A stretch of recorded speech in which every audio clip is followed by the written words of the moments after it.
몇 년 전에 전 세계 17개 선진국을 대상으로 해서 삶에서 가장 가치 있게 여기는 것은 무엇입니까? 라는 것으로 조사를 한 적이 있습니다. 미국의 여론조사 퓨리 서치 센터에서 17개 국가의 총 성인 1만 9천여 명을 대상으로 조사를 했는데, 이 한국과 대만과 스페인을 제외한 14개 국가에서 1등으로 가장 높은 가치를 둔 것은 바로 가족이었습니다. 그리고 그 다음에 직업, 또 어떤 경제 이런 것들이었는데, 대만은 특이하게 사회가 1위였고, 그리고 스페인은 건강이 1위였습니다. 그리고 한국은 무엇이었을까요? 다 예상하듯이 바로 경제가 1위였습니다. 특히 조사 결과를 해석한 분들의 이야기를 들어보니까 다른 국가들이 어떤 가치 있는 것을 고를 때는 다른 여러 가지를 요인들을 고려해서 이 복수로도 답하기도 했는데, 이 한국만은 과반수 이상이 오직 경제만을 답을 했다라고 이렇게 이야기한 것을 본 적이 있습니다. 그만큼 경제가 삶의 가치 중에서 최우선이 있다라고 이제 표시를 한 거겠죠. 이곳에 계신 성도님들은 혹시 무엇을 삶의 최우선의 가치로 두고 계신가요? 아마 이곳에 계신 모든 분들이 한 번도 빠짐없이 그 첫 번째 최고의 우선의 가치는 신앙이고 또 예수 그리스도라고 이렇게 대답을 할 것 같습니다. 그런데 잠시 생각해 보십시오. 만약 하나님께서 지난주 여러분의 한 주간의 시간을 들여다보시면서 대화하는 내용이나 그리고 걱정하는 것들, 또 기뻐하는 것들을 다 기록하신 후에 이 사람의 삶의 최우선 가치는 무엇이다 라고 기록한 것을 우리에게 각자에게 주어졌다면 그 안에는 무엇이 적혀 있을 것이다 라고 생각이 드십니까? 오늘 본문은 바울은 자신 있게 이렇게 대답을 했을 겁니다. 자신의 삶의 최우선 가치는 바로 예수 그리스도를 아는 것이다 라고 말이죠. 3장 8절 서두에 이렇게 이야기합니다. 또한 모든 것을 해로 여김은 내 주 그리스도 예수를 아는 지식이 가장 고상하기 때문이다 라고 말이죠. 오늘은 내 주 그리스도 예수를 아는 것이 가장 고상하다라고 말한 이 바울의 고백이 어떤 의미인지 이 본문에 쓰인 배경과 같이 한번 살펴보고 오늘을 사는 우리의 삶에 무엇을 최고의 가치로 두며 살아야 하는지 이 점에 대해서 함께 묵상해 보기를 원합니다. 먼저 본문은 유대인 곧 율법과 할례를 행해야만 구원을 받는다라고 주장하는 소위 유대교주의자들의 이런 전도에 대항해서 이 빌립보 성도들을 지키기 위한 바울의 따뜻한 메시지입니다. 빌립보 교회 안에 이러한 행위 구원을 주장하는 이들이 있었는지 또는 없었는지는 알 수 없지만 이 바울은 자신의 이야기를 통해서 행위를 신뢰하는 삶과 그리고 예수 그리스도를 신뢰하는 삶을 비교해서 빌립보 성도들에게 무엇을 따라야 하는지에 대해서 이야기해 주고 있습니다. 그런 의미로 먼저 바울은 무엇을 삼가야 하고 또 무엇을 행해야 하는지 각각 세 가지를 우리에게 이야기해 줍니다. 2절과 3절 말씀해 보시면 개들을 삼가고 행악하는 자들을 삼가고 몸을 상해한 이를 삼가라. 하나님의 성령으로 봉사하며 그리스도 예수로 자랑하고 육체를 신뢰하지 아니하는 우리가 곧 할례파라. 여기에 쓰인 개들이란 표현은 당시 유대인들이 하나님의 은총에 속하지 못한 이방인들을 가리켜서 비하할 때 쓰는 용어입니다. 이 구약의 개들은 부정한 짐승에 속해 있었는데 유대인들은 그런 이방인들을 향하여서 부정한 이들이다라고 이렇게 개들이다라는 표현을 한 것이죠. 바울은 그런 의미의 말을 역으로 저들에게 이렇게 돌려주는 것입니다. 왜냐하면 하나님의 은총과 구원이 임하지 못한 자들을 가리켜서 개들이라고 표현을 하니까 바울이 볼 때는 유일한 구원의 길인 예수 그리스도를 믿는 것을 거부한 채 이 율법과 할례를 지켜야만 구원을 받는다라고 말하는 저들이야말로 그런 자들이 아니겠느냐라고 이렇게 이야기하는 것이죠. 이어서 바울이 볼 때 저들은 스스로가 의인이라고 여기지만 행악자들이고 또 저들의 할례는 그저 자기의 몸을 상해하는 어리석은 행동 중에 하나일 것이다, 하나로만 이렇게 보고 있습니다. 이렇게 삼가라는 말을 3번 반복해서 말한 후에 바울은 빌립보 성도들에게 이어서 3가지를 행하라 라고 말씀해 줍니다. 바로 하나님의 성령으로 봉사하고 그리스도 예수로 자랑하고 육체를 신뢰하지 말아라 라고 이야기하고 있는 것이죠. 이렇게 순종하는 자들이 곧 진정한 할례파다라고 이야기하면서 의도적으로 이 행위를 통해 구원을 받는 쪽에 기울어진 자들에게 일종의 경각심을 일으켜주고 있습니다. 그러면서 바울은 이에 대해서 추가적으로 설명하기를 어떤 논리적인 설득으로 말하기보다는 자신의 경험을 통하여서 빌립보 성도들에게 다가갑니다. 4절에서 6절 말씀에 보면은 그의 이야기를 이렇게 하고 있는데요. 그러나 나도 육체를 신뢰할 만하며 만일 누구든지 다른 이가 육체를 신뢰할 것이 있는 줄로 생각하면 나는 더욱 그러하니라. 나는 8일 만에 할례를 받고 이스라엘 족속이요 베냐민 지파요 히브리인 중에 히브리인이요 율법으로는 바리새인이요 열심으로는 교회를 박해하고 율법의 의로는 흠이 없는 자라.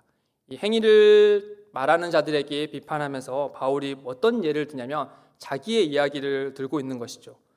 다 아시듯이 바울은 유대인 중에 으뜸 유대인이었습니다. 율법에 정통한 가말리엘 문화생이었고 훗날 다메섹으로 가는 모습을 볼 때 대제사장으로부터 인정을 받을 정도로 그쪽 세계에서는 매우 훌륭하고 모범적이고 인정을 받은 사람이었습니다. 그러니까 헬라를 행하고 율법을 지켜 행함으로 하나님의 구원받은 백성임을 주장하는 이 저들의 말에 의하면 바울은 말 그대로 율법의 의로는 흠이 없는 자로서 그런 사람에 속한 부류의 사람이다라고 하는 것이죠. 그런데 그런 바울이 7절에서부터 갑자기 반대로 이야기를 합니다. 무슨 이야기를 하냐면 전에 이와 같은 내게 유익했던 것들이 이제는 다 해로 여긴다라고 말하는 겁니다. 그러니까 이제 그런 것들이 더 이상 내게 유익을 주는 것이 아니라 도리어 나에게 손해를 끼친다라고 이야기하는 것이죠. 그 이유가 무엇인가라고 하면 바로 내 주 그리스도 예수를 아는 지식이 가장 고상하기 때문이다라고 말을 합니다. 7절과 8절 말씀을 보시면 그러나 무엇이든지 내게 유익하던 것을 내가 그리스도를 위하여 다 해로 여길 뿐더러 또한 모든 것을 해로 여김은 내 주 그리스도 예수를 아는 지식이 가장 고상하기 때문이라. 내가 그를 위하여 모든 것을 잃어버리고 배설물로 여김은 그리스도를 얻고. 여기에 내 주 예수 그리스도를 아는 것은 단순히 머리로 아는 것이 아니라 인격적인 관계 속에서 서로의 삶을 깊이 있게 들여다보아서 아는 것을 이야기합니다. 바울은 예수 그리스도를 아는 것이다 라고 말하지 않고 내 주 예수 그리스도를 아는 것으로 인해서 그가 과거 내게 유익했던 그 모든 것들을 이제는 배설물로 여기게 되었다라고 고백을 하는 것이죠. 이를테면 이와 같은 것입니다. 만약 바다에서 폭풍을 만난 배가 침몰할 위기에 처했다며 배를 구하기 위해서 또 자신의 생명을 구하기 위해서 배에 탄 사람들은 자기의 몸 외에 평소 귀중하게 여겼던 것들이라도 다 바다에 던져버릴 것입니다. 그 모든 것들을 다 포기해야만이 자기의 생명을 구원할 수 있기 때문이죠. 바울은 예수 그리스도만이 주시는 그 구원의 길을 막는 모든 것들을 다 포기하고 버리기로 결정했다라고 하는 것이죠. 왜냐하면 그리스도를 아는 지식이 가장 고상하기 때문이다라고 말합니다. 도대체 그리스도를 아는 것이 무엇이기에 그가 그에게 유익했던 것을 다 해로 여길 뿐 아니라 심지어 배설물로 여기게 되었다라고 이렇게까지 이야기하는 것인가? 바울은 그 이유를 3가지를 들어서 우리에게 말씀해 줍니다. 바로 첫째는 무엇이냐? 그리스도를 얻기 위함이었다라고 이야기합니다. 마치 옛날 무게를 재는 저울을 보시면은 양쪽에 이렇게 저울을 재는 것을 상상해 보시면 한쪽에는 세상의 것들과 육체를 신뢰할 만한 것들이 있고 다른 한편에는 예수 그리스도만 놓여 있다라고 한번 상상해 보십시오. 한 가지만 선택할 수 있다라고 하면 바울은 예수 그리스도를 얻기 위해서 지금껏 자기에게 유익했던 그 모든 것들을 포기했다라고 이야기하는 것이죠. 왜냐하면 그래야 그리스도를 얻기 때문이다라고 얘기합니다. 예를 들어 예수님을 만나러 온 부자 청년의 이야기를 들 수 있습니다. 예수님을 만나러 온 부자 청년은 예수님께 무엇을 하여야 영생을 얻을 수 있겠습니까? 라고 묻습니다. 그러자 예수님께서 이렇게 대답하셨죠. 계명을 지키라 라고 말합니다. 그러자 그가 다 지켰다라고 말하면서 뭐라고 예수님께 물어보냐며 아직도 무엇이 부족하나이까? 라고 묻습니다. 영생에 대해서 진지했던 부자 청년은 정말 열심으로 율법을 지켜 행했던 것으로 보입니다. 그러나 그에게 율법을 지켜 행함으로도 채워지지 않는 갈증이 있었다라는 것을 보여주고 있죠. 그런 그에게 예수님은 해결 방법으로 그에게 무엇을 제시하냐면 자기 소유를 다 팔아 가난한 사람들에게 나눠주고 그리고 와서 나를 따르라 라고 말씀합니다. 그러나 우리가 다 알고 있듯이 안타깝게 부자 청년은 재물 때문에 이 말씀에 순종하지 않게 되죠. 이어서 예수님은 마태복음에 의하면 부자가 구원받는 것은 낙타가 바늘기로 들어가는 것보다 어렵다라고 이야기하면서 제자들이 그럼 도대체 누가 하나님 나라에 들어갈 수 있습니까? 라고 묻자 예수님은 이렇게 대답해 주셨습니다. 마태복음 19장 26절입니다. 우리 한번 같이 읽겠습니다. 예수께서 그들을 보시며 이르시되 할 수 있느니라. 이 이야기는 부자 청년의 행위로 영생을 얻을 수 없었고 또 재물을 선택함으로 눈앞에 영생을 놓치고 말았다라는 것을 보여주죠. 그리고 이 이야기는 비단 한 개인의 이야기만 얘기하는 것이 아니라 행위로 구원을 얻을 수 있다라고 착각한 이들에게 주는 교훈인 것입니다. 곧 영생은 사람의 행위와 또 율법을 지켜 행함으로 또 능력으로 얻을 수 있는 것이 아니라 오직 하나님께로부터 주어지는 것이다 라고 이야기하는 것이죠. 부자 청년은 이런 것을 알았지만 그는 따르지 않고 그리고 결국에는 영생을 놓치고 말았습니다. 그러나 바울은 이 부자 청년과 달리 그리스도를 얻기 위하여 다른 모든 것을 포기했다라고 이야기하는 것이죠. 다음으로 예수 외에 다른 것을 다 해로 여길 수 있는 이유로 두 번째는 바로 그리스도 안에서 발견되려고 했기 때문이다 라고 이야기합니다.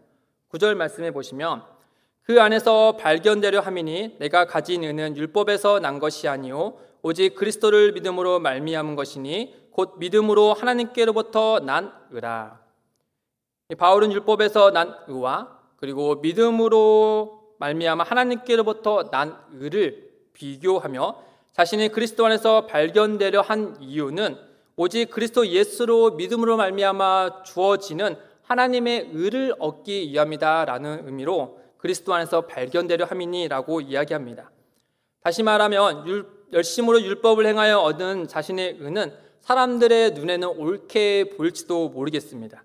그러나 모든 것을 깨뜨려 보시고 그 마음의 중심을 아시는 하나님 앞에 그 엄중한 심판대 앞에 선다면 자신의 이룬 그 의가 과연 옳은 것으로 인정받을 수 있겠느냐 하는 것이죠. 야고보서 2장 10절에서는 이렇게 얘기합니다. 누구든지 온 율법을 지키다가 그 하나를 범하며 모두 범한 자가 되나니. 율법이 요구하는 의는 99.9%가 아닙니다. 100%의 옳음을 요구합니다. 이와 반대로 예수 그리스도를 믿음으로 주어지는 하나님의 의는 하나님께로부터 난 의이기 때문에 완전하다라는 것이죠. 바울은 이를 알았기 때문에 그것을 발견하려 한 것입니다. 마지막으로 그리스도 외의 모든 것을 해로 여긴 이유는 그리스도와 그의 부활의 능력을 얻기 위함이다라고 말씀해주고 있습니다. 10절과 11절 말씀해 보시면 내가 그리스도와 그의 부활의 권능과 그 고난에 참여함을 알고자 하여 그의 죽으심을 본받아 어떻게 했어든지 죽은 자 가운데서 부활에 이르려 하노니. 바울은 그리스도 예수를 믿고 구원받는 것으로 족하지 않았습니다. 그는 완전한 천국에 이르기까지 이 땅에서 자신의 살아가는 곳에서 예수 그리스도를 온몸으로 경험하고 알고자 했습니다. 마치 이런 것이죠.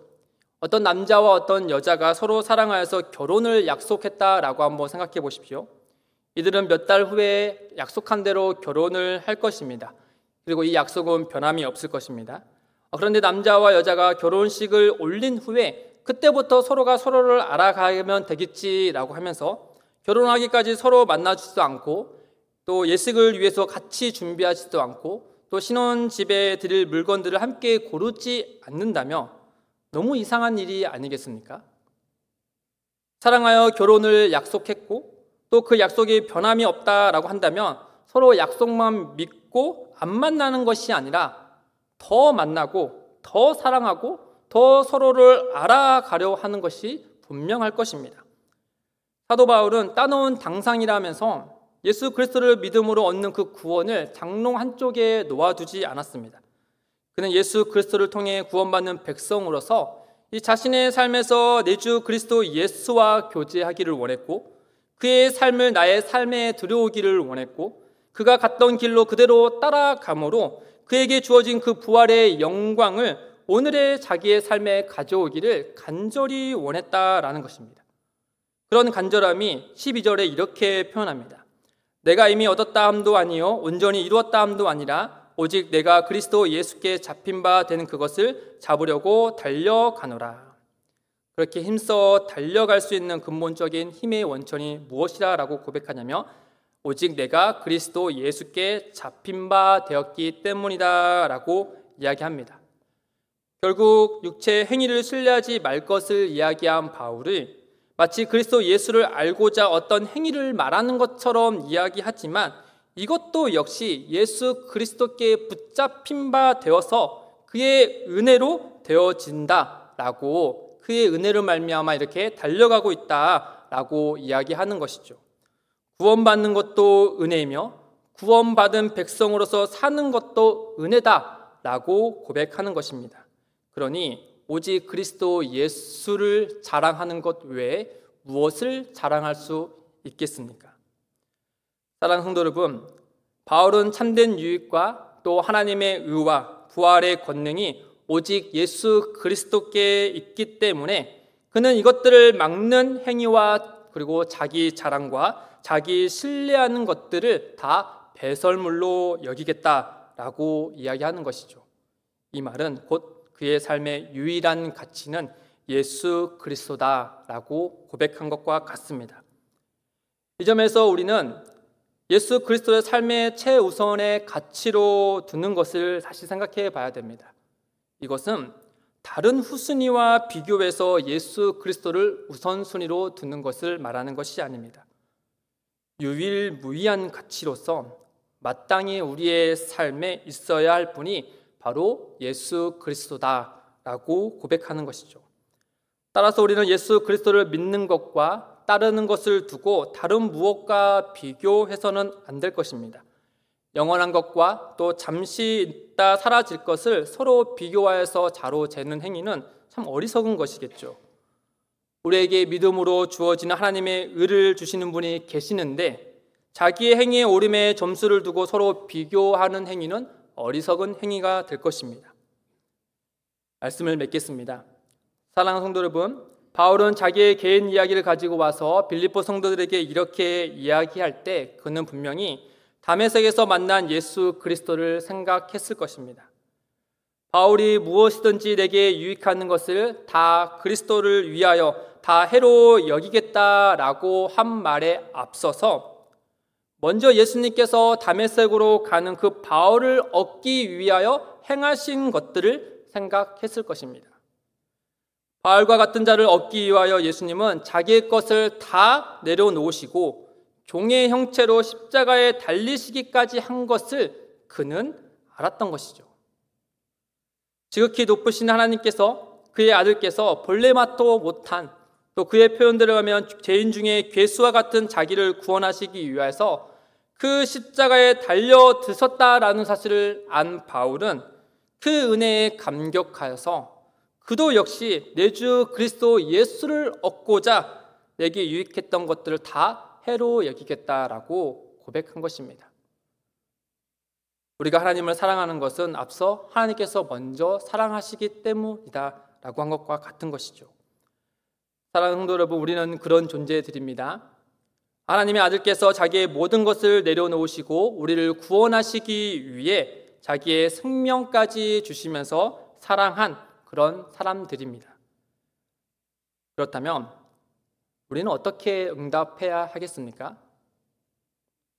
그 은혜를 믿고 받고 감격하신다면 우리도 바알과 같이 내 주 그리스도 예수를 유일무이한 가치로 여겨야 할 것이 아니겠습니까? 이 말씀을 믿음으로 받으신다면 날마다 그리스도 예수를 알고자 하시길 바랍니다.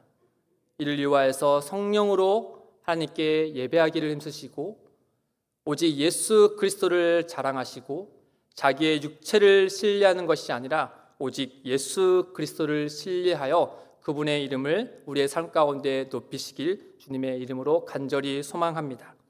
우리 함께 찬양하면서 기도하겠습니다.